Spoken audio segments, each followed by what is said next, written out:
The shopkeeper was engrossed in watching the news on TV, which highlighted a surge in tourist numbers along the West Coast shoreline. However, a shadow cast a grim tone on the otherwise vibrant scene as reports detailed the mysterious disappearance of 2 college students. Despite 30 days of relentless police efforts, there was no trace of the missing students. The shopkeeper, now visibly disturbed by the unsettling news, couldn't help but express frustration, questioning how he could sustain his business amidst the unsettling backdrop of people vanishing without a trace. In the midst of escalating concerns, the news broadcast delved further into darker territory, discussing recent murder cases that had gripped the community. Adding to the unfolding drama, the spotlight shifted to the world of music, revealing that the acclaimed artist Mr. J, currently under investigation for alleged drug use, had mysteriously gone missing. Rumors circulated that the boy band member had been introduced to a dubious dealer during a lavish boat party last year, raising eyebrows and deepening the intrigue surrounding the unfolding investigation. Frustration and anger welled up within the shopkeeper as he processed the barrage of disheartening news.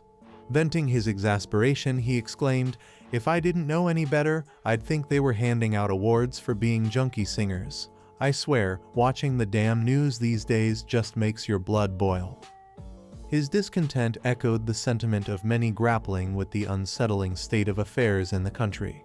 Amidst the shopkeeper's vexation, a guy wearing a cap sat peacefully behind him, engrossed in his meal. Curious about his take on the distressing news, the shopkeeper inquired, "What are your thoughts on all this?" Unfazed, the guy continued eating, casting a nonchalant glance and coldly replied, "Yeah, whatever." It was evident that, at least for him, the turmoil in the news held little significance in that moment.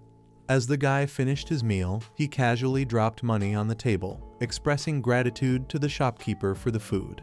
As he prepared to leave, the shopkeeper called out, "Hey, don't forget your change." Unfazed, the guy turned around and, with a stoic expression, uttered, "Keep the change." Suddenly, a chill swept through the air as the shopkeeper, attempting to recall where he had seen the guy before, innocently mentioned, "I've seen you somewhere." In an unexpected turn of events, the guy swiftly approached the shopkeeper, locking eyes with him in a menacing stare. The shopkeeper, now gripped with fear, stammered as he realized the gravity of the situation, and the color drained from his face. Jin Hyuk Song jolted awake, panic etched across his face as the remnants of a nightmare lingered in his mind. Confusion gripped him as he surveyed his surroundings, attempting to discern where he was. Stepping outside, he encountered a lady diligently cleaning the floor, but the sight sent shivers down his spine. The floor bore an unsettling red hue, resembling blood. Turning around, the lady, dressed in somber black, greeted Jin Hyuk Song with a smile, relieved that he had finally awakened. Still disoriented, he questioned his whereabouts, prompting the lady to explain that he was at home. She revealed that his daughter had found him outside and brought him inside. Baffled and still haunted by the fragments of his memory, Jin Hyuk Song recounted a vague recollection of a boat accident at sea. The details eluded him, leaving him in a state of uncertainty about the events leading up to his unsettling awakening. The lady, maintaining her composure, responded with a hint of concern. "Oh dear, I see. I thought it was strange that we had a guest, given that we didn't have any reservations for today." Amidst the peculiar atmosphere, the lady informed Jin Hyuk Song that his breakfast was ready, emphasizing the scarcity of resources on the secluded island. Curiosity overcoming him, he inquired about the island's location, his eyes lingering on the blood-like color beneath the lady's feet. Sensing his discomfort, the lady suggested he put on some clothes. Feeling a tinge of shyness, Jin Hyuk Song apologized, but the lady responded with warmth, saying, "There's no need to be sorry. Please wait in your room. I'll bring you some clothes." In the next scene, Jin Hyuk Song finds himself deep in contemplation, trying to make sense of the mysterious circumstances surrounding him. Lost in thought, he ponders the peculiar events that led him to this unfamiliar island. Suddenly, a gentle knock on his door interrupts his reflections. As the door swings open, a vision of beauty steps into the room. The girl, named Romy, enters with a warm smile, holding a set of clothes for Jin Hyuk-song. His attention momentarily shifts as he appreciates her beauty, and a thought crosses his mind. Caught off guard by Romi's question about why he was staring, Jin Hyuk-song, feeling a bit nervous, responded, "I was just looking." Romi, however, sensed a deeper mystery and inquired about his name. Jin Hyuk-song, genuinely unaware due to his amnesia, admitted that he didn't know his own name. This revelation left Romi both surprised and amused. She couldn't help but burst into laughter at the irony of the situation, finding it hard to believe that someone could forget their own name. Amidst her laughter, Romi inquired about his memories, making Jin Hyuk-song even more uneasy. The realization of his amnesia dawned upon him, and he confessed not only did he not know his name, but he also had no recollection of where he was. The awkwardness of the situation lingered, with Romi's laughter echoing in the room, and Jin Hyuk-song feeling a mix of nervousness and confusion in the face of his forgotten identity. Curiosity guiding his words, Jin Hyuk-song questioned Romi about the location of the island. Eagerly, he responded with a hopeful yes when Romi asked if he really wanted to know. Intrigued by his curiosity, Romi probed further, asking why he was so keen on knowing their location. As the conversation unfolded, three figures lingered outside, observing the exchange. Romi, adopting a cold demeanor, finally responded, "You are at your home." The next day, everyone gathers at the dining table for prayers, including Jin Hyuk-song. A man with glasses, hopeful about Jin Hyuk-song's approval of the food, expresses his anticipation. Jin Hyuk-song graciously thanks them, acknowledging the generosity. When asked about his injury, he assures the men that he's okay, praising their bravery. As Jin Hyuk-song indulges in the delicious meal, he finds the flavors pleasing. The lady, satisfied with his response, affectionately pats him on the head and inquires about his enjoyment of the food. Jin Hyuk-song commends her culinary skills, but his frustration grows as the lady lingers.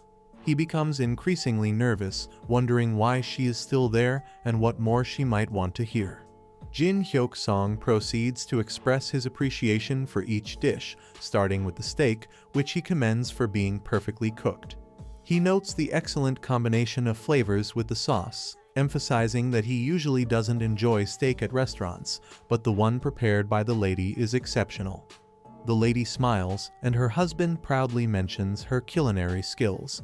As the conversation shifts, Jin Hyuk-song inquires about someone's whereabouts, but the man redirects the focus by asking Romi to pass the tea to Jin Hyuk-song.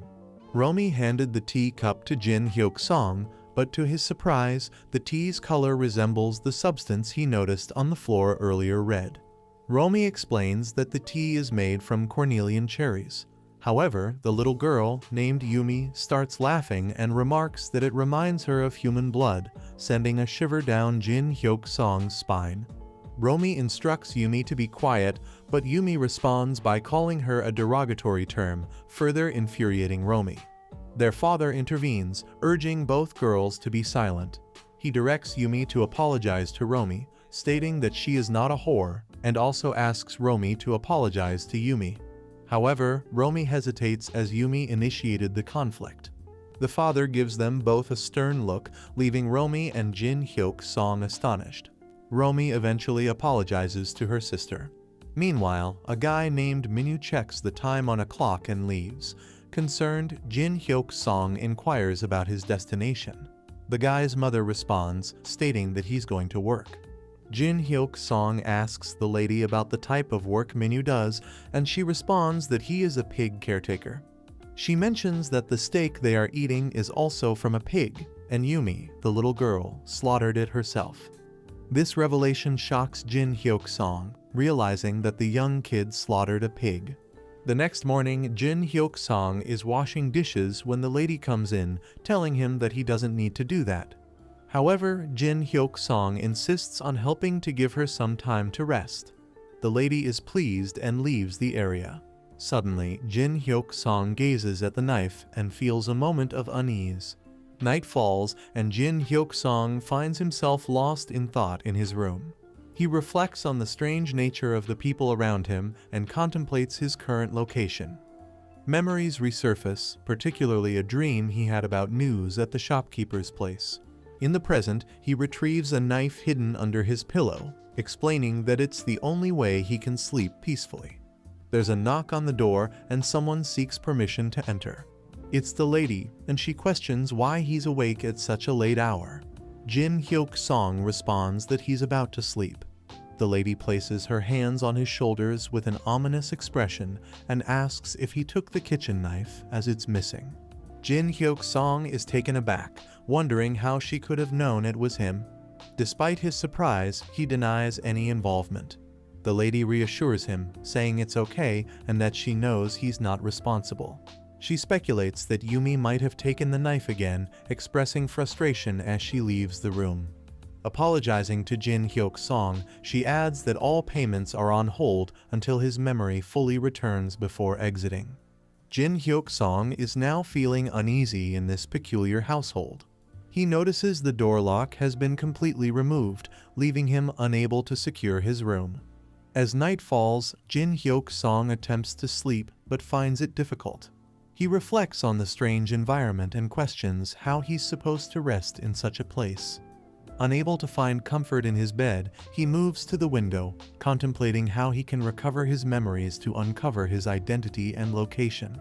The weight of past memories overwhelms Jin Hyuk-song as he absent-mindedly checks his mobile phone, though he refrains from turning it on. Frustrated, he tosses the device aside. Returning to the present, he notices Minyu with an unfamiliar person, piquing his curiosity. Clutching a knife, he stealthily exits his room, contemplating the stranger's identity.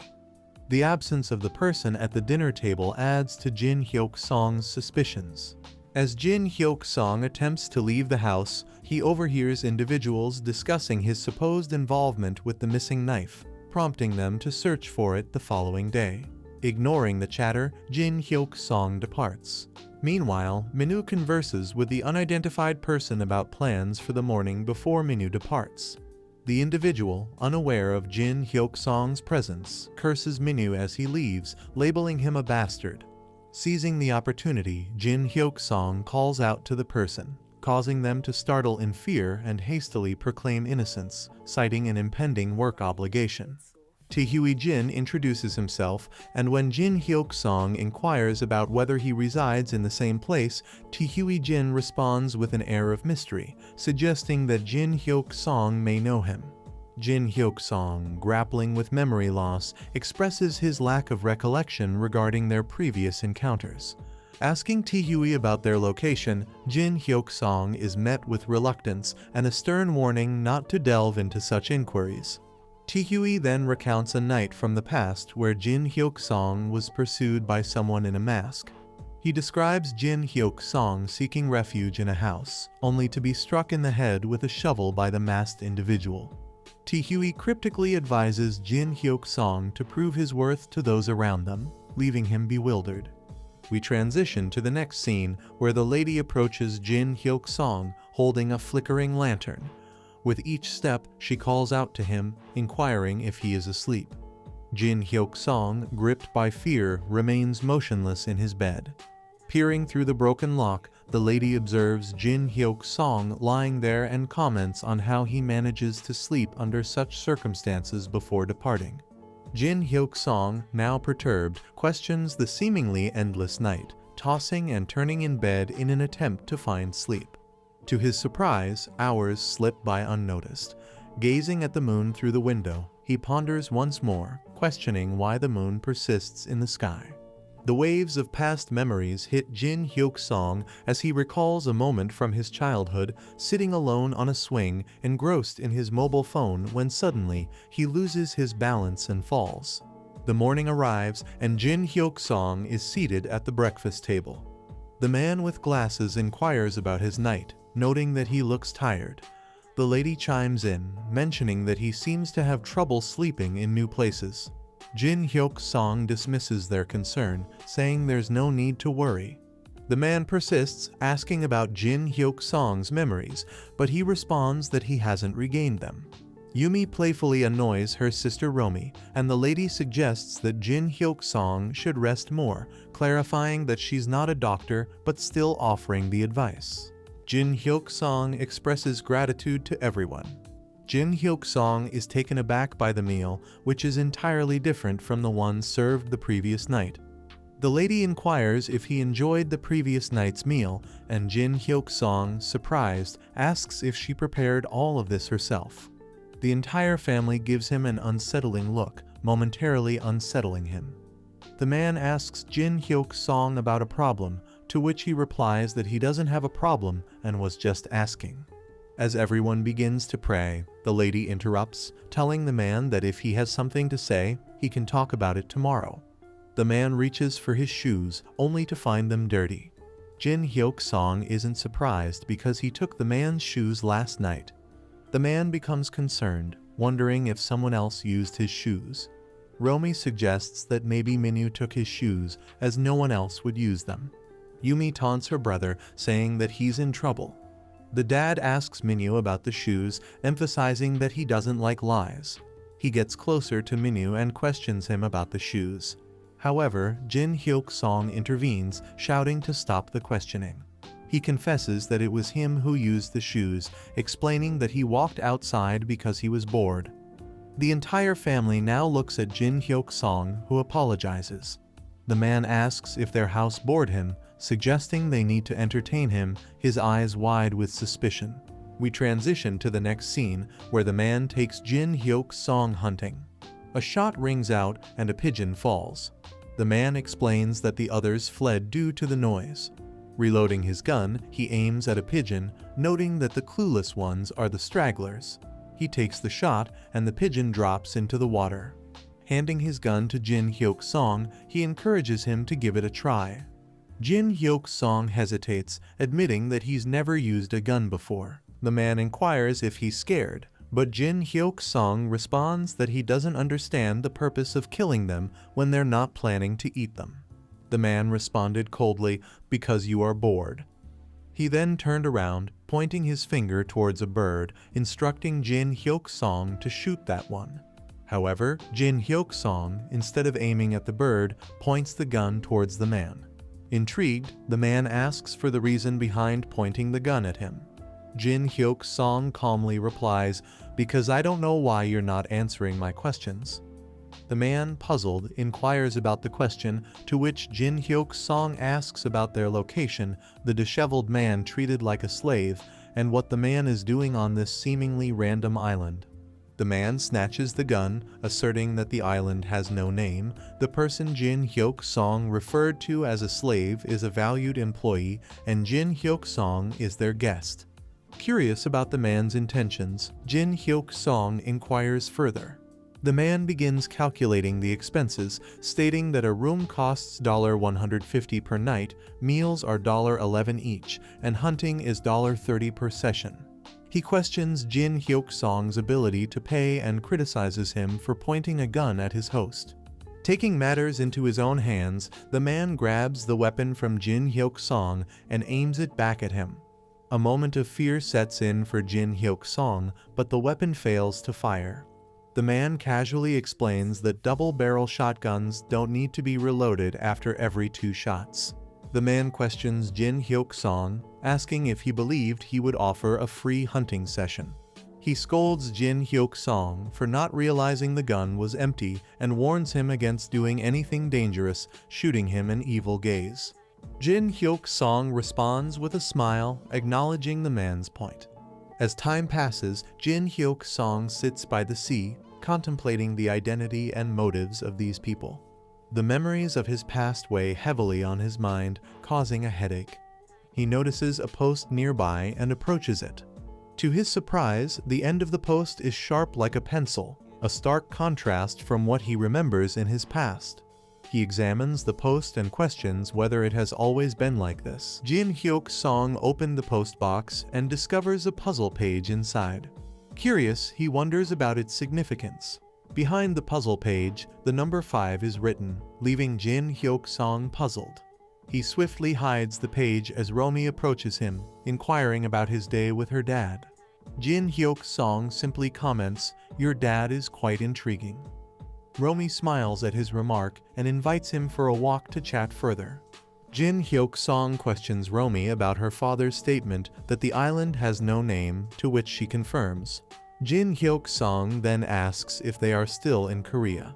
Romy playfully turns around and holds Jin Hyuk-song's face in a romantic manner, contemplating whether she should share more interesting details. Maintaining a Sigma demeanor, Jin Hyuk-song casually inquires about Romy's age. Romy responds, asserting her adulthood, and teasingly touches Jin Hyuk-song's face, stating that she's old enough to have some fun. She invites him to a fishing spot, mentioning that it usually costs $30 per session, but she suggests doing it for free. Jin Hyuk-song is puzzled, wondering if Romy is talking about actual fishing. She bursts into laughter, asking him what he expected from their conversation. Jin Hyuk-song admits he has no idea what she's talking about, and they playfully continue bantering. They are now sitting close to each other in a peaceful manner. Romy suggests that trying various activities might help Jin Hyuk-song regain his memories, all while casually peeling a lugworm, much to Jin Hyuk-song's disgust. Romy comments on how the lugworm is pretty gross, but he doesn't seem too bothered, stating that he's the one easily scared. In response, Jin Hyuk-song explains that he doesn't know who he is, and being with strangers makes him a bit scared. Feeling a bit uneasy, he questions if he said something wrong as Romy continues to gaze at him. Romy apologized to Jin Hyuk-song, acknowledging that her family isn't normal. Her father is extremely strict and religious, bringing them to the island because he disliked the city. Her mom is somewhat oblivious to the world, being somewhat narcissistic. Romy's older brother lives in his own world, and she expresses concern about her little sister and how she will turn out. Jin Hyuk-song responds, telling Romy that she seems quite critical of her family. Romy then shares more about her younger sister Yumi, who engages in nonsensical activities like killing bugs for fun. Jin Hyuk-song reflects on the innocence of children at Yumi's age, understanding that they often don't distinguish between right and wrong, leading them to engage in such activities. Romy becomes suspicious, wondering if Jin Hyuk-song is also like this.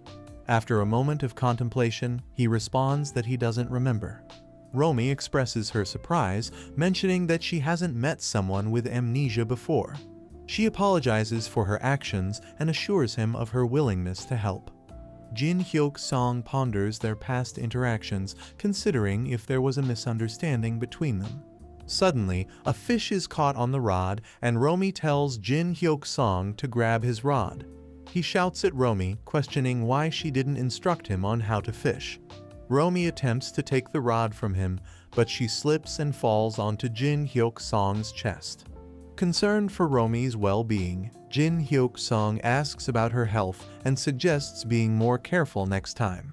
Romy looks around to ensure no one is watching, then grabs Jin Hyuk-song's shoulder, leaning in closer to his mouth, expressing her desire to escape from the situation. Romy runs from the scene, leaving Jin Hyuk-song to ponder whether she also wants to escape from this place. He gazes towards the book, picks it up, and is surprised to find all the pages empty. As time shifts, Jin Hyuk-song heads towards the house with the book. On the way, he spots Minu coming from the front, carrying a bag on his back and a grass cutter. Jin Hyuk-song apologized to Yooni for the morning incident, but Yooni didn't reply and left. Jin Hyuk-song called out to Yooni again, and when he turned around, he left without saying anything. Jin Hyuk-song wondered if he was being mistreated. He then went to the house, where past memories flooded back. Tae-jin had asked him to prove his worth. The man with glasses had inquired about the missing shoes, and Romy had expressed her desire to leave this place. Worried by the eerie atmosphere of the place, Jin Hyuk-song is suddenly approached by Minu, who whispers in his right ear, expressing a desire to ask something. Startled, Jin Hyuk-song explains that he was about to return the book to Romy. Minu, now in a sinister demeanor, questions Jin Hyuk-song about whether he killed Romy. Shocked by the accusation, Jin Hyuk-song vehemently denies any involvement in Romy's harm. However, Minyu, with eyes glowing ominously, threatens Jin Hyuk-song, claiming he intends to kill him. Jin Hyuk-song dashes towards the house gate, desperately attempting to open it, all the while shouting for help. Panicking, he questions Minyu, questioning whether he's a psychopath. In the midst of his fear, Yumi enters the scene and informs Minyu that she saw Romi doing a fashion show in her room. Minyu, surprised, realizes that Romi is not dead. Yumi then asks Jin Hyuk-song for the book, which she snatches from him. Opening the book, she tosses it aside, leaving Jin Hyuk-song bewildered by the unfolding events. Minyu suggests that I can assist with her work, emphasizing that Romi is her older sister and deserves respectful language. Jin Hyuk-song, astonished by the situation, wonders if Minyu has decided not to harm him. As Minyu starts to leave without an apology, Jin Hyuk-song stops both of them, enraged. He demands an apology for the unsettling events that have unfolded. Yumi questions Minyu if he did something wrong, and Minyu denies it. Jin Hyuk-song, frustrated, claims that Minyu tried to kill him. However, Minyu misunderstands, thinking Jin Hyuk-song killed Romi. Yumi lightens the situation by suggesting a reward for Jin Hyuk-song, and she slaps his brother butt. Jin Hyuk-song, irritated by the kid's humor, is still upset about the serious threat. Yumi urges Jin Hyuk-song to let the matter slide, explaining that Minyu only made a verbal threat. Minyu, however, asserts that he would genuinely harm Jin Hyuk-song if he harmed Romi. Yumi then queries Jin Hyuk-song if he genuinely intends to harm Romi, to which he replies no. Yumi concludes that the problem is resolved and both siblings leave the scene. Despite this, Jin Hyuk-song remains angry and demands an apology. Yumi turns back, approaches Jin Hyuk-song, and explains that her brother is not normal, trying to justify the confusion. Jin Hyuk-song exclaims that Minyu was trying to kill him, but Yumi dismisses it, claiming he's overreacting and calls him a wuss. Enraged by the term, Jin Hyuk-song pushes Yumi, causing her to fall. Yumi screams, drawing the attention of the lady in the house, who comes out to inquire about the commotion. Yumi explains that Jin Hyuk-song insulted Minyu, calling him retarded, and he called her a brat. Shocked, Jin Hyuk-song denies the accusations. The lady instructs Jin Hyuk-song to calm down, expressing that his loud voice frightened her. She advises him not to insult her children. Despite Jin Hyuk-song's attempts to explain, Yumi provides misinformation to her mother, resulting in the lady giving Jin Hyuk-song an evil gaze. The lady informs Jin Hyuk-song that they need to have a conversation. In the following scene, the lady and Jin Hyuk-song sit down for tea. Jin Hyuk-song attempts to explain the misunderstanding, but the lady brings up the topic of the kitchen knife. Denying any knowledge, Jin Hyuk-song is puzzled as the lady mentions finding the knife everywhere but not locating it. Jin Hyuk-song contemplates why the lady is suddenly questioning him about the knife. The lady, however, confidently asserts, "I know you took the knife." Under the cover of the night, Jin Hyuk-song makes his way to the cabin of his childhood, carrying a gas can. As he steps inside, he is met with a noxious stench, a clear sign that the house has been closed for an extended period. As time passes, Jin Hyuk-song prepares a meal for himself, lost in thought. The act of cooking triggers memories of the lady who once denied him a place to sleep, citing a lack of trust after he took that knife. Jin Hyuk-song insisted to the lady that he didn't steal the knife, but she remained silent, sipping her tea. Eventually, the lady informed him that he would have to stay in the cabin until the missing knife was located. In the present, Jin Hyuk-song holds the knife, pondering how the lady knew he took it. Finishing his meal, he lies on the ground, contemplating his situation. Despite the discomfort, he acknowledges that staying here might be safest. He observes trails from the windows, a strategic advantage for detecting visitors. Considering blocking the entrance with boxes to prevent anyone from entering without waking him, Jin Hyuk-song drifts into sleep. Jin Hyuk-song gazes at the moon, urging anyone present to leave. As he closes his eyes, a mosquito lands on his face, biting him. Annoyed, he swiftly smacks his face, cursing the mosquitoes disturbing his solitude. After some time, he hears a sound and wakes up. Outside the house, he sees a child sitting on a swing, wondering why the child is there all night. The child turns to Jin Hyuk-song, giving him an evil gaze, holding a mobile in his hand. Jin Hyuk-song, now scared, sees the child running away and shouts for the kid to stop. He starts chasing the child, who disappears into the grass. Jin Hyuk-song searches in the darkness, wondering where the child has gone, but finds nothing. Jin Hyuk-song, feeling scared, debates whether to return to the cabin.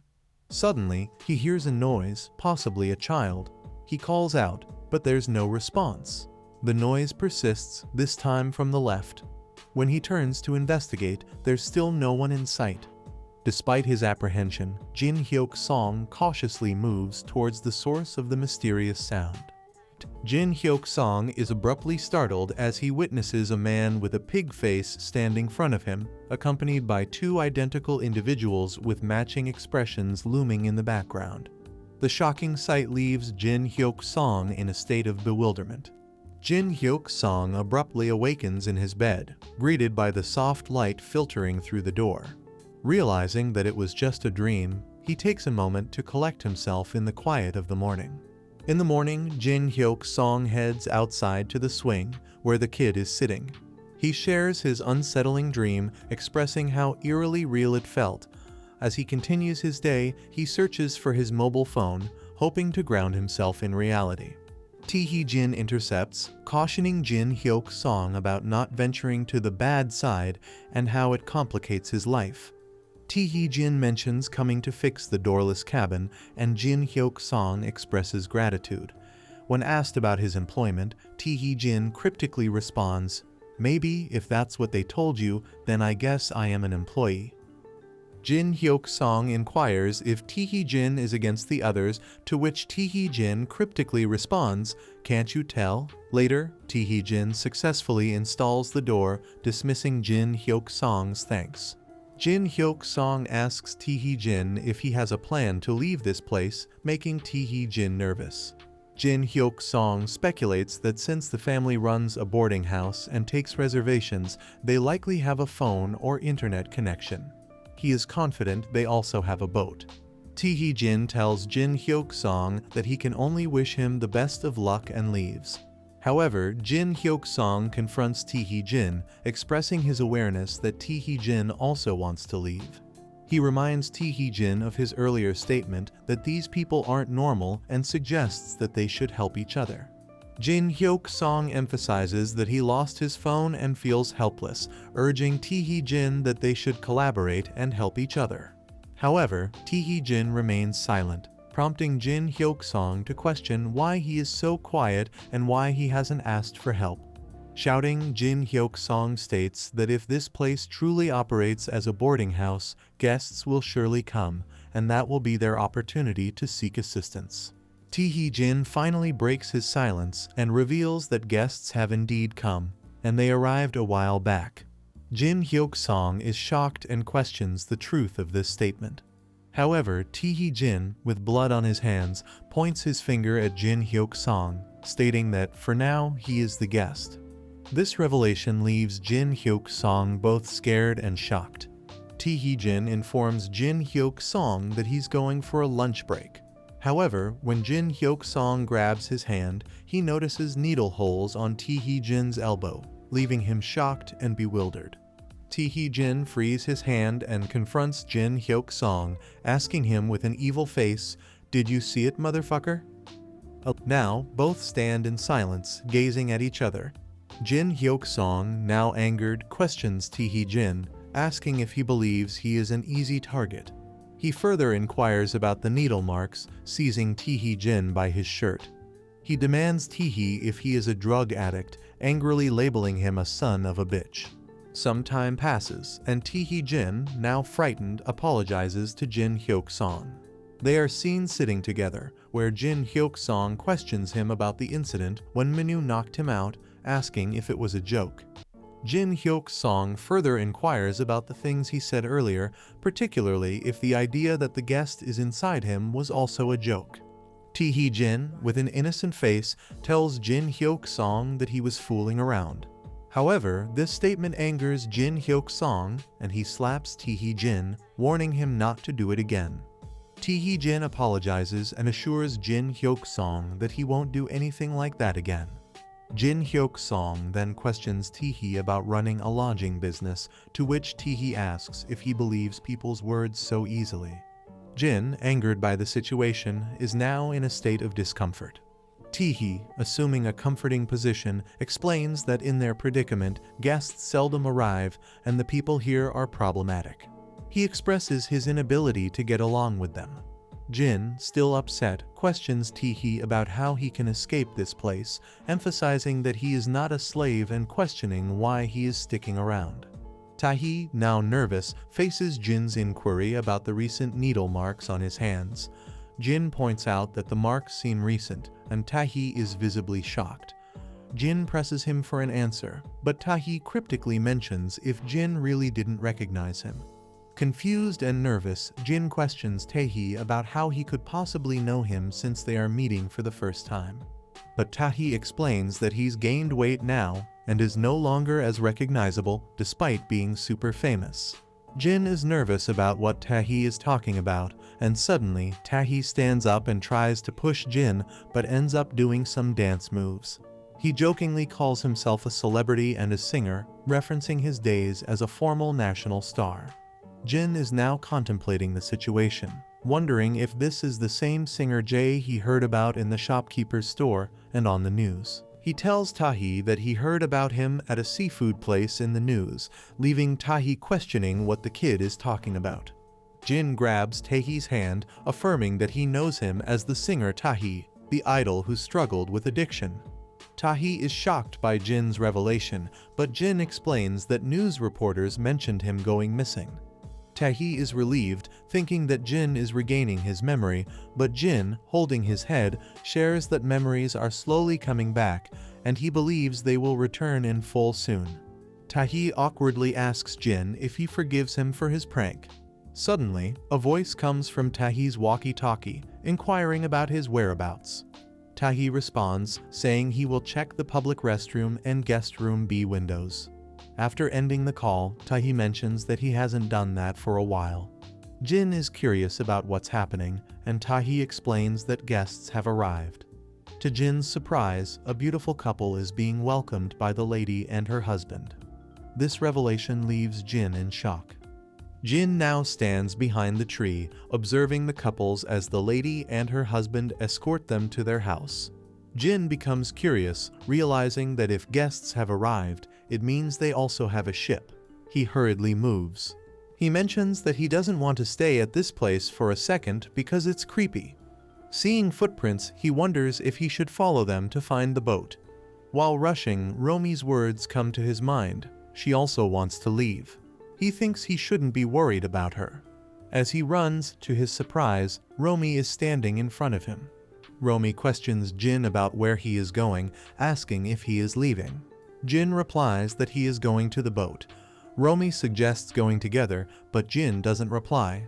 Romi pleads with Jin, asking if they are abusing him. Jin questions Romi about why she left the empty book and why she did that to him. Romi explains that they are not her real family. They both rush together, but after some time, Romi looks tired. Jin holds her hand, and they continue running until they finally find the boat. However, Minhwa is sitting at the boat. Romi tells Jin that she will distract Minhwa Appa. She instructs him that if things go south, he needs to escape on his own and promises that he will come back to help her. Romi calls out to Minhwa and says she wants to show him something. Minhwa arrives and tells Romi that their dad will scold her for being there. Romi takes the lipstick from her bag and applies it. She asks Minhwa if he likes the trendy lipstick on her. Minhwa, confused, says it must look good. Behind Minhwa, Jin is holding a stone, attempting to attack him, but Minhwa quickly grabs Jin's hand and then seizes his neck, forcing him to the ground. Romi intervenes, telling Minhwa to stop the fight as she instructed Jin to do it. Jin signals to Romi to leave in a hurry. However, Minhwa, now with an evil expression, tells Romi that she cannot leave. Jin grabs Minhwa and instructs Romi to leave, reminding her of the promise to come back for him. Romy affirms her commitment and jumps into the river, starts the boat, and sails away. Minu shouts at Romy, warning her of the trouble she will face with their dad, but she runs away. Minu turns to Jin, calling him a bastard, but Jin questions why Minu didn't take them away from the island. With Romy gone, Minu watches Jin with an evil gaze. Some time passes, and Jin is now sitting with Romy's father. The man asks Jin if he helped Romy escape the island. Jin explains that his daughter wanted to leave, but the man angrily responds that he is in charge of his daughter, and outsiders are not allowed to interfere in such matters. Jin, with an evil gaze, questions the man, asking if he truly believes he is in charge. The lady asks her husband what they can do now that Romy is already gone and Jin's actions may harm them if Romy doesn't come back. Romy's sister, Yumi, is eating something and she laughs, telling her mom that she is pretty funny. Her dad tells Yumi that her sense of humor is pretty good, and he starts laughing too. Jin is now furious, questioning the man about constantly mistreating Romy, which silences the entire family. He reveals that Romy mentioned they are not her real family and shows the book with blank pages, seeking an explanation. Romy asks for help, and Jin is determined to understand the truth. The entire family is shocked, with the man accusing Jin of losing his mind. The lady dismisses Romy's actions as a joke, while Yumi refers to Romy as a crazy person, prompting the lady to reprimand her for her language. The man suggests a frank conversation and asks Jin to identify the most abnormal person among them, leaving Jin bewildered. The man stands up and approaches Jin, accusing him of suddenly appearing with lost memories and not knowing who he is. And mentions Jin's who takes a butcher knife from the kitchen and mentions that Jin took his shoes without permission and assisted his daughter in escaping. The man places his hand on Jin's shoulder with an evil gaze, claiming that Jin attempted to kill his son with a rock. Yumi asks Minu if what their father said is true, and Minu confirms it. Yumi nonchalantly mentions that Jin also tried to hit her, so it's not surprising. The father is shocked and demands an explanation. Jin pushes the man's hand away, thanks them for their assistance, and apologizes for making them uncomfortable. He takes responsibility for what happened to their daughter and requests access to a phone and the internet to leave the place. Jin explains that he's not just a victim of a marine accident. He needs medical treatment and can't afford to stay.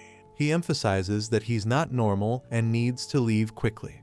The man insists that there is no phone or internet on the island, and Yumi dismissively laughs, stating that there is nothing here. Jin is shocked, considering the arrival of guests today and the arrangements made. The lady questions Jin about what he means by guests, and he accuses her of lying, claiming to have seen them with his own eyes. Jin recalls the past conversation with Tahi on the walkie-talkie, and he rushes towards the stairs to check the rooms. To his surprise, all the rooms are empty. The man asks Jin what he's doing, and Jin, frustrated, grabs the man's shirt, demanding to know where the guests are. Yumi, intrigued, looks at Jin and asks him to tell them the names of the guests. Minu interrupts, reading a passage from the book, describing the morning sunshine breaking through the sea breeze. He continues, "The salt-laden scent of the sea struggled against the sunshine to be the first to get past the windowsill. I love this place dearly, but this place hates me." Jin is taken aback, realizing it's a book Romy likes. Yumi insults Romy again, criticizing her acting. Minu shows the book to Jin, claiming it's not empty, but Jin can't see a single word, making him nervous. Jin scolds Minu, criticizing his speech as foolish and mocking his reading abilities. He playfully snatches a book from Minu, revealing its emptiness to emphasize his point. Turning his attention to Yumi, Jin challenges her to read the same paragraph his brother just read. Yumi tells him why she should be exempt. Growing frustrated, Jin asserts that none of them can actually read, insinuating that Minu fabricated the entire situation on the spot. Yumi tells Jin that she can read but not want to. The entire family gazes at Jin, prompting him to angrily question their collective judgment. He argues that it's irrational to trust the lodging establishment without confirming their ability to contact the police. He loudly protests to the men, accusing them of falsely implicating him, asserting that he had no intention of deceiving them. He confronts the man, questioning him about his actions involving a junkie idol. The man inquires about the identity of the junkie idol, but Jin warns him not to feign ignorance. Jin vehemently declares that he is not a slave and demands information about the name of the island. In response, the man questions Jin's knowledge, asking if he is unaware of the numerous uninhabited islands in his own country. He challenges Jin's assumption that every island must have a name, leading Jin to angrily dismiss the man as nonsensical. The man shifts his attention to Tahi and acknowledges the accuracy of what Tahi stated, expressing concern about Jin's deteriorating condition.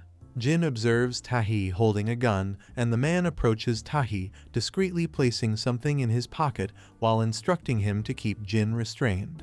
Tahi, now pointing the gun at Jin, responds to Jin's fearful inquiry, explaining that he had advised Jin to stay in the good graces of these individuals and prove his usefulness. Tahi adds a touch of sarcasm, noting that Jin seems to excel in taking people at their word without skepticism. The scene shifts to a cabin where Jin is confined, lying on the ground, desperately attempting to avoid dwelling on the dire situation. The more he contemplates, the more he feels ensnared by the predicament. Amidst the chaos of his thoughts, one persistent question surfaces: is Romi coming back? However, Jin realizes he cannot afford to wait for Romi. Instead, he must focus on formulating an escape plan. In his contemplation, Jin reflects on the past when guests actually arrived. He wonders if there might be another building on the island or a concealed basement that could potentially offer a means of escape. Determined to find a way out, Jin's thoughts shift to the possibilities beyond the confines of his current predicament.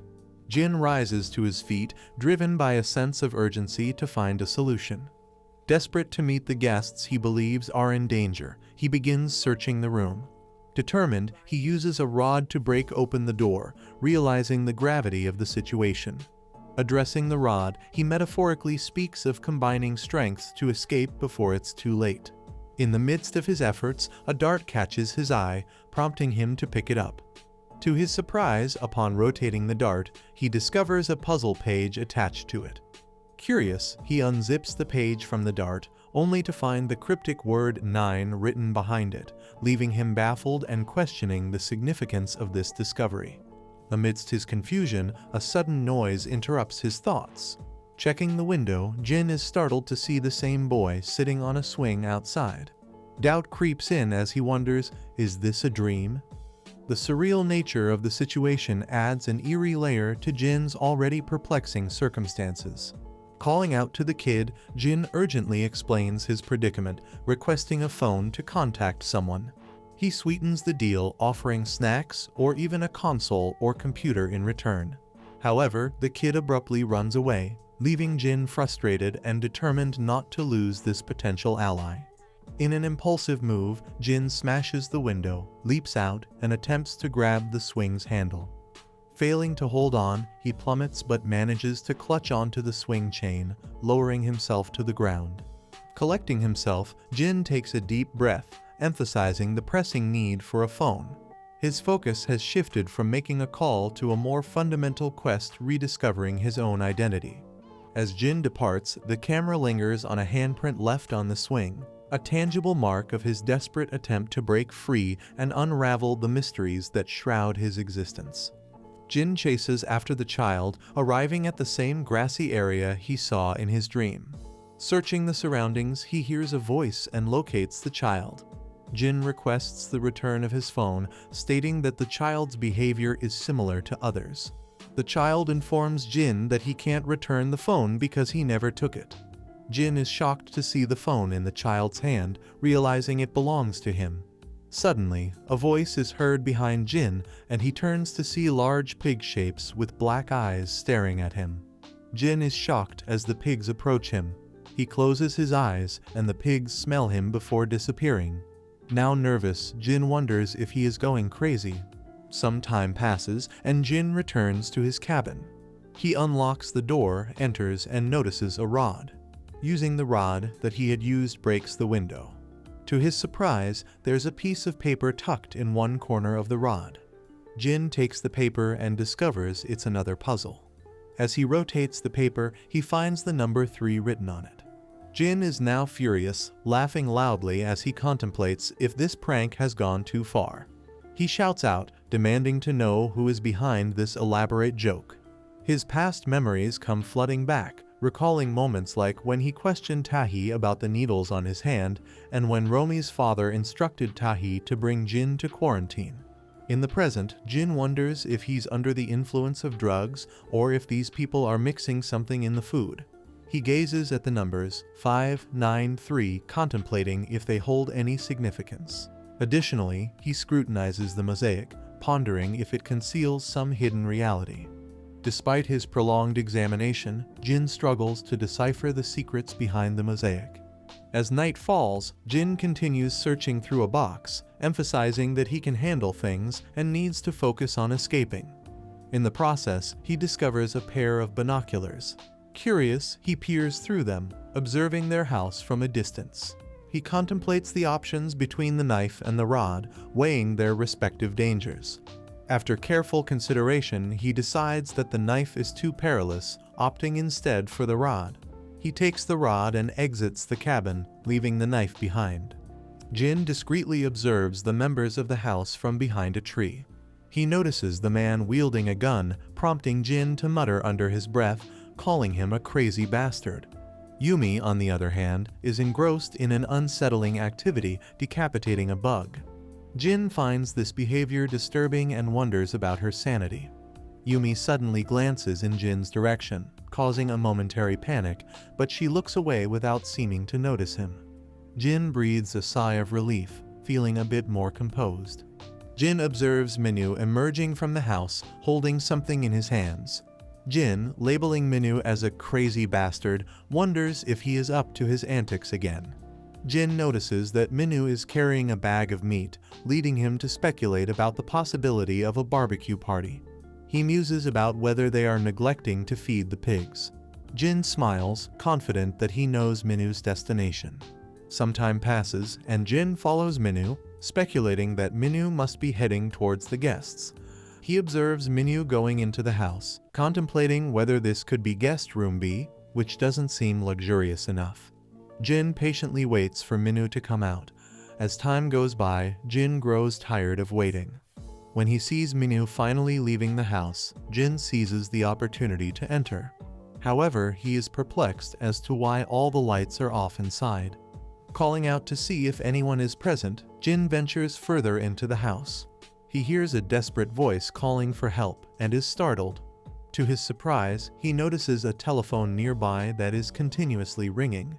Jin picks up the phone, and a voice on the other end pleads for help, expressing fear of someone trying to kill them. Jin, now frightened, questions the identity of the person and the danger they need saving from. The voice on the phone reiterates the urgency, urging Jin to save them. Jin once again inquires about the caller's identity, but the person continues to plead for help, emphasizing the unfairness of their situation. Jin asks if they are the couple who recently arrived on the island, but the person on the other end remains focused on seeking assistance. Frustrated, Jin raises his voice, questioning the lady on the phone about her whereabouts and her boyfriend. However, the lady abruptly ends the call, leaving Jin perplexed. He glances at the dial pad and decides to dial 112, the emergency helpline number in Korea. The phone beeps, indicating a connection, and someone answers the call after a moment. Jin informs the officer that he needs help as he is stranded on an island. The officer inquires about the name of the island, but Jin admits he doesn't know the name or location. Jin adds that there is a peculiar family on the island, and though he struggles to explain, he emphasizes that they are strange. The officer expresses difficulty in understanding and requests clarification from Jin. Jin reiterates his accident and transfer to the island, urgently seeking rescue. The officer asks for Jin's exact location, but Jin, frustrated, asks if they can't trace the call. The officer advises Jin to seek help from the people around him. Jin, frustrated, insists that they are strange. The officer asks Jin to explain how they are strange, but Jin angrily demands that the officer trace his number and find him as soon as possible. The call abruptly hangs up. Following the hang-up, a mysterious voice on the line questions Jin, asking if he knows how many uninhabited islands there are in the country and suggesting that not every island has a name. This statement unsettles Jin. Jin is visibly scared by the man's ominous words and drops the phone. He questions whether he is still inside some hallucination. His curiosity leads him to a nearby trash bin where he finds a severed human head with a lot of blood. Shocked and terrified, he wonders that is this the guest who arrived today, and Jin screams in fear. Some time passed and Jin emerged from the house looking tired, with thoughts swirling in his mind. Somewhere along the way, his stomach didn't agree with him and he vomited. As he struggled with the unsettling feeling, memories from the past resurfaced, particularly when Tahi had told him that Jin needed to prove himself useful to them. The scene shifts to Tahi and Jin locking eyes. Tahi comments on the weakness of the locking mechanism. Scratching his ear meanwhile, Jin contemplates whether Tahi is aware of the family's actions, realizing that Tahi is not an ally, and there's no need to disclose what he has observed. Jin acknowledges Tahi's suggestion about proving his worth and asks him what he needs to do. Tahi cryptically mentions the missus used to be a big fan of his. Confused, Jin questions Tahi, who dismisses him, saying he has nothing more to say. As Tahi turns to leave, Jin surprises him by requesting the toolbox. Tahi, taken aback, faces Jin, and Jin declares that he is going to prove his worth. The two exchange a cold gaze. Some time passes, and Jin is engaged in some work when the man with glasses passes by. Jin greets him, saying good morning and inquiring if the man is heading for target practice. The man, giving Jin a stern look, questions, "Who let you out?" Jin awkwardly apologizes to the man, acknowledging his rudeness from the previous night and asking for forgiveness. The man notices the drill machine in Jin's hands and smiles, remarking that atoning for one mistake with labor is admirable, but feels there's still something lacking. He prompts Jin, suggesting that he might be forgetting something important. Jin, shocked, responds, "I will return the kitchen knife that I stole." The man expresses happiness, stating that this is all he wanted to hear. Jin makes a request to the man, asking if he can pray for him. The man, surprised, inquires if Jin is a believer. Jin responds, saying he has no memories but does have feelings. The man agrees, stating that he shall pray for Jin as well. Upon reflection, the man remarked to Jin that the accident must have been quite unsettling for him. He wonders if they haven't been accommodating enough, considering the circumstances. Jin quickly reassures the man, denying any unease, and offers assistance if needed. The man smiles, acknowledges Jin's offer, and departs. Jin continues with his tasks, contemplating, "Right for now, I just need to keep myself from aggravating that crazy bastard." Tired and annoyed, he considers how he can communicate outside, especially since Romy took the boat, the only means of leaving the island. A flashback of Romy comes to his mind when she said she would come back. He thinks, "I wonder what Romy SSI is doing right now. Romy, you little brat." Jin's gaze shifts to the man who is conversing with a girl, asking her if she plans to go to a club or whatever it's called.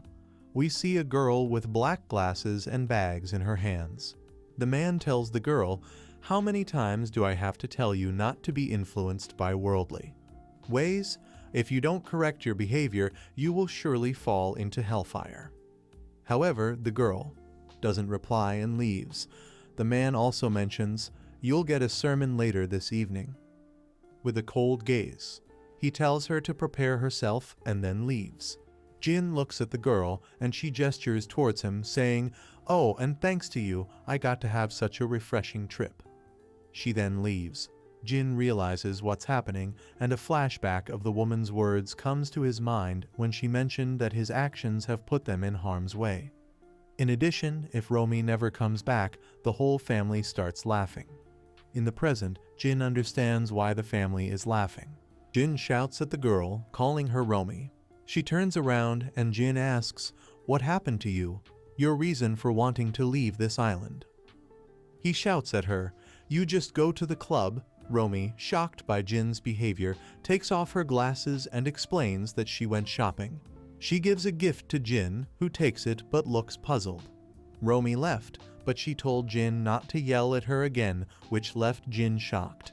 Past memories flood back when he saw the head of a guest in the garbage basket. Romy asks Jin about her answer, to which he replies, "Yes, ma'am." Nighttime falls, and we see Jin reading a letter with the following words. "To the crazy Ajaci, I heard that you will be doing the chores instead of Uncle Teehee. The cabinet in my room is old and creaky. Make me a new cabinet, would you? A pretty wooden cabinet that would go well with my collection. The dimensions are 100 by 70. Thanks in advance, Yumi." Jin throws his toolbox, instantly takes the letter from the wall, and crumples it. He exclaims, "Just you wait, you bastards. I'm going to make it out of here and send you all to the slammer for good." He throws the crumpled paper against the wall in frustration. Jin, with a frustrated expression, exclaimed, "God damn it. How the hell did I end up in this? Fucking hell." He glared at the gift Romy gave him and muttered, "That conniving bitch, I was an idiot for putting my hopes on her." He opened the gift and found a bottle labeled Gramuxin, a weed killer brand in Korea. This brand, along with others, gained notoriety several years ago for notable cases of poisoning, both accidental and intentional. En is shocked to see the weed killer and starts laughing uncontrollably. His laughter echoes from his cabin as he exclaims, "Weed killer, a weed killer, imagine getting a weed killer as a gift." In anger, he throws the bottle, angrily mentioning, "Fucking bitch, so you want me to drink this and kill myself." Green liquid spills out from the bottle. Now, Jin is overcome with a flood of emotions, crying uncontrollably. However, a sudden realization strikes him, and he recalls the disturbing image of the entire family lying lifeless around the dinner table. The haunting memory of Romy's sinister expression as she thanked him for a good job lingers in his mind. After some time passes, Jin continues his search and stumbles upon an object resembling a pouch with a black shape and a red stick attached to it. He expresses happiness at having found it. We see Jin knocking at the door, and the lady comes out. Jin hands over the knife he had taken from the kitchen and apologizes. The lady mentions that she'll overlook it as an after effect of his accident, expressing the hope that nothing like this will happen again. Jin sincerely apologizes once more. The lady leaves, but Jin stops her, asking if he can help in the kitchen. The lady agrees. We see Jin cutting fish and commenting, "Cleaning fish is painstaking work, and it isn't easy. I can't believe you do this all alone for every meal." The lady replied, "It's my hobby. There's nothing else to do around here anyways." Jin skillfully cut the fish, seizing the opportunity. He took a pouch from his pocket containing the weed killer Romy had given him as a gift. Jin discreetly mixed it into the fish for tonight's dinner. While mixing, he couldn't control his thoughts, mumbling that he couldn't do it. The lady praised him for his help and invited him to join them for dinner. Jin, frightened, declined, saying maybe next time. As he walked away, he muttered to himself, "What was I thinking? I was going to murder those people." And the sunshine irritated Jin's eyes. He's now sitting on the swing, squeezing the pouch and wasting the weed killer he has, murmuring to himself, "I made the right choice no matter how wicked they might be. This isn't right. Aside from killing them, isn't there any other way?" He lost in thought when Romy gave him the gift. That she devil bitch. So she was trying to use me.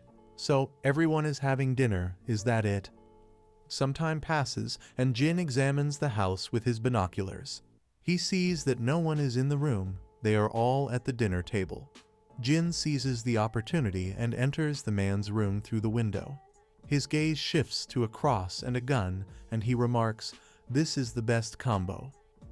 Jin tries to find a telephone, but suddenly he sees a laptop. Jin goes to the laptop and mentions, "It doesn't have a password lock on it. I will believe in your existence from this day onward, God." Once he opens it, there is no password, and he is happy that there is an internet connection. Suddenly, he hears some footsteps and the man with glasses comes into the room. He looks around and Jin hides under the bed thinking, damn, why is he here? It should be dinner time right now. Is he looking at the notebook? Did he realize that someone was using it? Damn it. Stop looking over there and just get out. The man notices that a window is open, which scares Jin. The man goes near the window, mentioning that he may have left it open for ventilation, and closes it. Jin, hiding under the bed, takes calm breaths. Nighttime arrives and the man is sleeping on the sofa. Jin sees the opportunity and comes out. He opens the laptop and clicks on Internet Explorer, wondering if it's going to work. He clicks on the address bar, but nothing happens. He sees a favorite tab on the Internet Explorer page and clicks it. Once the page opens, the name Our Happy Family appears. Suddenly, the man wakes up yawning. Jin quickly hides behind the sofa as the man opens his belt, mentioning that it's time to teach Romy a lesson, and then he leaves the room. Jin is shocked to see the belt and calls the man crazy. He opens the laptop and opens the Our Happy Family folder. To Jin's surprise, pictures appear of the man's family, all hand-drawn. Jin sees a picture of a kid with the face erased, and he becomes scared, wondering if it's the same little kid. He questions why the face is blacked out and ponders if the child's own family hates him. As he clicks on the kid's face, the laptop screen blacks out, and his own face appears on the screen. Jin wonders if there is an electrical outage. Suddenly, a message appears on the laptop screen, fading in slowly. The message reads, "A tale of 6 pigs. The first pig is smart and capable of killing someone with just a finger. The second can create an interesting bouquet if he focuses and restrains himself. The third enjoys oppressing others but can also provide protective clothing. The fourth has a long, dark side to him like a tunnel. The fifth is foolish, waiting endlessly for a distant beloved. The sixth does not actually exist." As Jin contemplates the mysterious message, a 60-second timer is set, ticking away ominously on the laptop screen.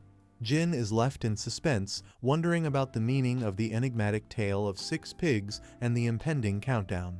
Observing the countdown as it initiates, Jin becomes increasingly apprehensive as the numbers decrease. 57, 56. Confused by the ominous countdown, he realizes the urgency of the moment. Recognizing that it's time to act, Jin hurriedly seizes the man's book, discovering its pages are blank. In a rush, he races to the drawer, locates a pen, and swiftly begins transcribing the entire message onto the empty pages. With the countdown dwindling to 27, Jin is acutely aware of the significance of the information. As the countdown reaches 1, the laptop abruptly powers off, but not before Jin successfully captures all the crucial details on the pages before him. Taking a deep breath, Jin surveys the information he hastily transcribed into the man's book. Despite capturing the details, he remains uncertain about their significance. Attempting to power on the laptop proves futile. However, he makes a serendipitous discovery, a mosaic beneath the laptop. Flipping the paper, he uncovers the number 2. Some time passes and Jin, working on Yumi's cabinet in his cabin, accidentally smashes his finger with a hammer, further fueling his frustration. After completing the cabinet, Jin sits on the ground and retrieves the page from his pocket. He contemplates, "I feel like someone's observing me and making a fool out of me. Who's leaving me these messages anyways? He's smart and can kill someone with just a finger. What does it mean?" He looks at the information and wonders, and why is there a first pig and a second pig, and what does being smart have anything to do with killing someone with just a finger? Jin becomes frightened and leaves his cabin. He now understands the information's implications. The ability to kill a person with just fingers, and it's long like a tunnel, and it has an inside filled with darkness. Endlessly for a distant beloved. Now Jin is determined to emerge from the darkness. Jin thinks he likes to oppress others, but he can become a protective clothing. Jin gazes at an iron chain where, on one more page, he finds another clue. He takes the page and rotates it. Behind the page is number 6. Suddenly, a voice comes from behind Jin, stating, "Congrats, Jin." Jin turns around to see the little kid there. Jin asks who he is, but the kid tells Jin that he is ready now. The kid instructs Jin to check his left pocket. Jin checks his left pocket, only to find a mobile phone. The kid tells Jin that the mobile was with him all along in the left pocket. Jin is shocked and now opens the mobile to see the lock screen. Jin now matches the information with a mobile passcode. The first pig is smart and is capable of killing someone with just a finger. He puts the first number 2, and then the second pig can make an interesting bouquet if he focuses and trains himself. He puts the second number 9. The third pig likes to oppress others but can become a protective clothing. He puts the third number 6. The fourth pig has a long, dark side to him like a tunnel. He puts 3 on the passcode. The fifth pig is foolish, waiting endlessly for a distant beloved. Then he puts 5. Lastly, the sixth pig does not actually exist, and he puts 0. Suddenly, light emerges from the phone, causing Jin to close his eyes. When he opens them, he looks at the mobile phone and finds it unlocked. To his surprise, there are no signals on the device, but he clicks on the Photos app. He sees his albums containing his own photos and pictures of food. Jin clicks on his own photo folder and finds a lot of his pictures there. He is shocked to see how good-looking he is in the photos and wonders if these photos are selfies. Suddenly, he notices his name, Song Jin Hyuk. Jin is now happy to remember his name and scrolls through the food photos. He thought, but nothing else comes to mind. Is my name the only thing I can gain from this commemorative photos? There are a lot of them. He opens the photo with a girl and wonders if he had a girlfriend. She is cute. Jin scrolls through the photos where he is with his girlfriend, and he becomes emotional, realizing that he was happy during that time. Suddenly, he scrolls to a picture where he sees someone chasing his girlfriend and the chaser attacks her. Jin is shocked to see this and continues scrolling, where he sees a guy with an orange hat like a tourist standing on the edge of a mountain and jumping down. This makes Jin nervous, wondering what the heck is happening. As he continues scrolling, he sees a man driving a car and a hammer comes and kills the man. Jin is now scared, wondering what the hell is going on. Another victim appears in the photos, a fat man handcuffed to a chair, and someone shoots him. Jin drops his phone, trembling and confused about what is happening. The kid asks Jin if he finds everything amusing. Jin, now enraged, grabs the kid's shirt and demands to know what kind of joke this is. However, he wonders if he is still under the influence of drugs. A voice commands him to get a hold of himself, Song Jin Hyuk. The kid asks Jin how long he's going to stand by while that family keeps messing with him, insisting that he needs to leave the island.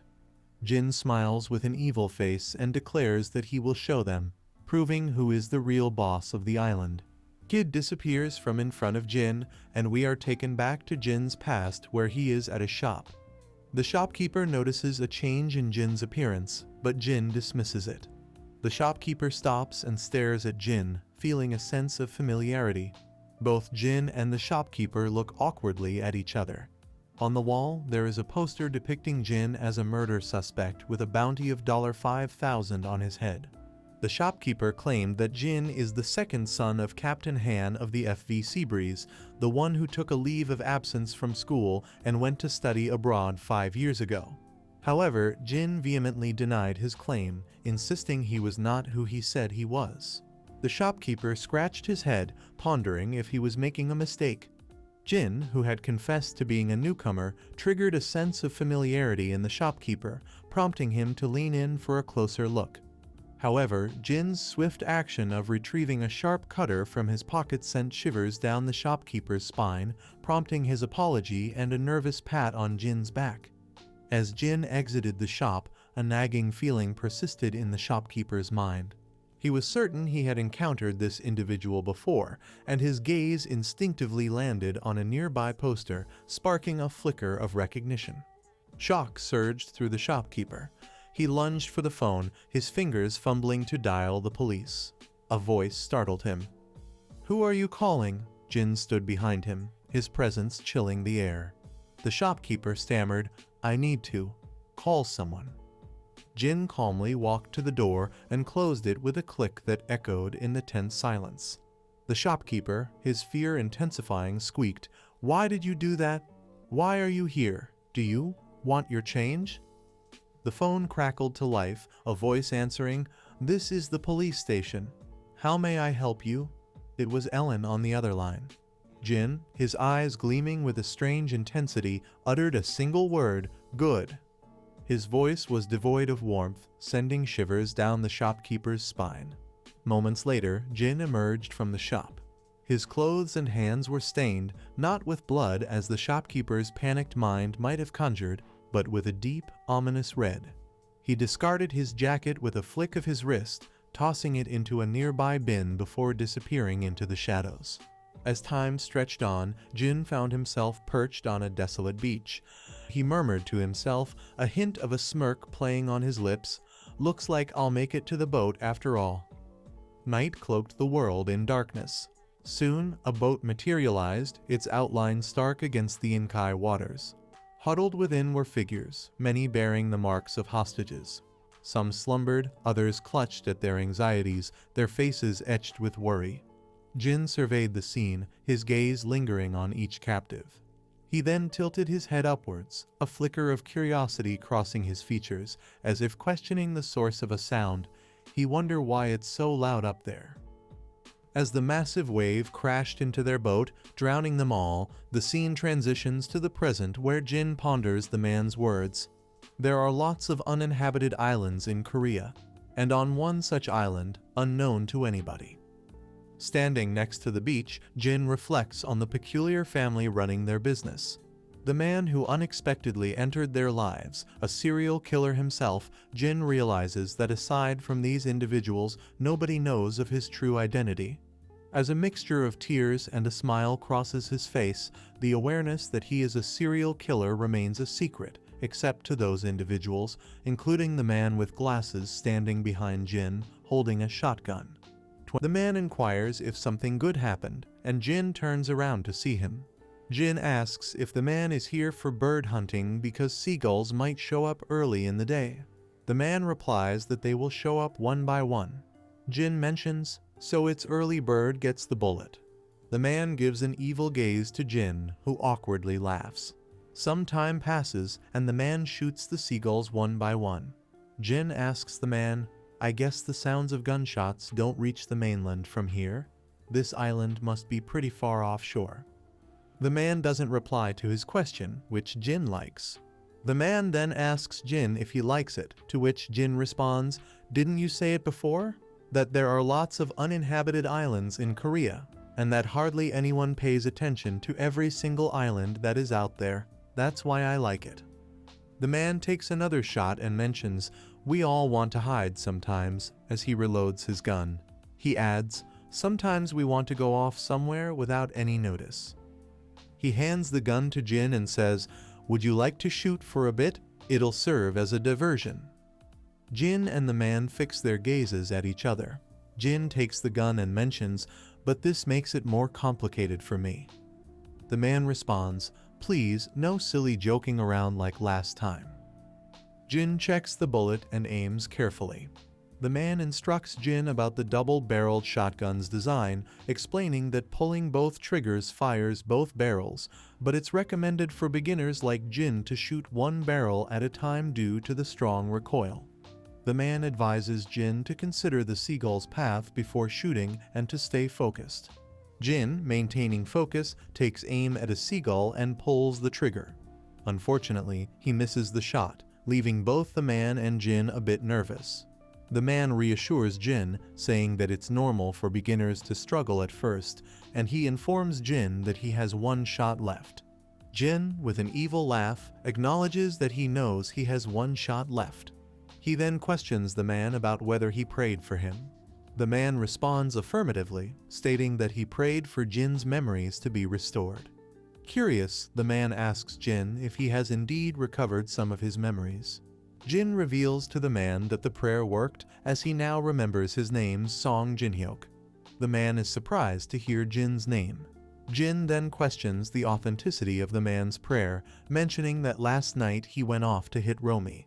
Jin gives the man an evil gaze, implying doubt about the sincerity of the man's prayers. Jin shoots the man in the stomach, causing him to fall into the water. Jin expresses his frustration, stating that it's what the man deserves for handing over his guns so easily. As the man's body sinks underwater, covered in blood, Jin remarks that the situation got a little boring for him. Jin opens the gun cartridges, unloads the bullet shells, and looks at them with annoyance. He reflects, maybe I should have killed him after taking the cartridges. Whatever. Dismissing the gun, he throws it into the water, expressing with a cold smile that guns have no place in his life. He sketches the faces of every family member on the sand, crossing out the man with glasses whom he killed with a shotgun, noting that he has already sent him to heaven. Jin now contemplates his next target, focusing on the lady. He declares, "Our Madam Chef. Other than when she opens her eyes wide and pisses me off, she has nothing. Therefore, irrelevant." He decides to target Yumi because she annoys him the most. However, he contemplates saving the more enjoyable punishment for later, savoring the idea of seeing the little demon's mischievous face slowly twisting itself in terror. A sinister smile plays on Jin's lips as he plans his next move. And mention Minu when he grabs him by neck, it makes him pissed off. Jin focuses on Romy's sketch, expressing his intense disdain for her. He recalls how she gave him the weed killer, and in a fit of anger, he scratches her image on the sand. Jin, consumed by rage, relentlessly scratches Romy's sketch until it's completely destroyed. After managing to calm himself, he turns his attention to Tahi's sketch. He labels Tahi as the drug addict idol and finds him particularly annoying, especially since Tahi possesses a hunting rifle. Jin is now determined to deal with Tahi, contemplating how to confront the drug addict and considering the logistics of the situation. Jin contemplates the idea of killing Tahi, the drug addict idol, feeling a surge of excitement. However, he grapples with the challenge of figuring out where Tahi sleeps and eats, pondering the logistics of executing his plan. Jin is now feeling hungry, and he goes to Manhouse knocking on the door. The lady opened the door Jin mentioned. "This is rather shameless of me, but could I possibly impose on you for breakfast?" The lady smiles and welcomes Jin in. Jin returns, smiles, and thanks her. The lady then expresses regret that Jin couldn't join them for dinner the previous night and asks if he's feeling better. Jin replies, "Yes, I'm feeling much better. But did everyone have dinner last night?" The lady admits to Jin that she isn't very confident with braised fish, but mentions that everyone loved it. Jin then asks if her husband had dinner, and the lady confirms. Jin, skeptical of her honesty, contemplates whether he should get rid of her now. The lady then asks Jin for help in preparing breakfast, suggesting he just needs to set the table. Jin's eyes glow with a realization, and he mutters to himself that there's no need to rush. As time passes, Jin helps in serving food to the table, and the lady expresses her gratitude, saying, "Thank you. Preparing breakfast was so much easier because of your help. You should sit down and dig in." Jin replies, "Sure. After I finish this, I'll eat," and he smiles. Jin then notices some wounds on Romy's face and shoulder and asks her about them. Romy explains that she fell down the stairs. Jin responds to Romy, "What are you saying? That's not an injury you'd get from falling. Let me take a look." However, Romy assures Jin, it's not a big deal. Suddenly, Jin accidentally bumps into a juice, causing it to spill onto Romy's breakfast. Jin apologizes to Romy, but she reassures him, saying, "You don't need to apologize. You didn't do it intentionally." Jin then suggests, "Your sausage and bacon got soaked in the juice. You should have mine instead." He takes her plate, and Romy gazes at Jin awkwardly, to which Jin just smiles. If you like this video, please subscribe, leave a like and comment.